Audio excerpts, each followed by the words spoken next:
ரொம்ப டிப்ரெஷனா இருக்குன்னு ஜோசியக்காரரை பார்க்க போன இந்த பொண்ணுக்கு ஒரு பேரதிர்ச்சி காத்திருந்தது. அதுக்கு முன்னாடி உங்களையுமே ஒரு ஸ்டோரி போடணும். உங்களையுமே கமெண்ட் பாக்ஸ்ல கமெண்ட் பண்ணுங்க. நம்ம சேனலையும் சப்ஸ்கிரைப் பண்ணிடுங்க.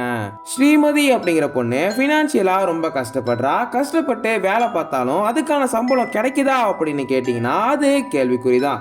என்னதான் பண்ணலாம், எப்போ இந்த நிலைமை மாறும் அப்படின்னு ஸ்ரீமதி டெய்லியும் ஃபீல் பண்ணுவா. ஒரு நாள் அவளோட ஃப்ரெண்டு, எனக்கு தெரிஞ்ச ஒரு ஆஸ்ட்ராலஜர் இருக்காங்க, அவங்க கிட்ட போனா உன் கஷ்டம் தீரும் அப்படின்னு சொல்றா. சரி போய் பார்க்கலாம் அப்படின்னு போறா. அங்க போனா அவரை பார்க்க மக்கள் கூட்டம் கூட்டமா நிக்கிறாங்க, வெயிட் பண்றாங்க. ரொம்ப நேரம் கழிச்சு அவரை பார்க்கறதுக்காக உள்ள போறாங்க.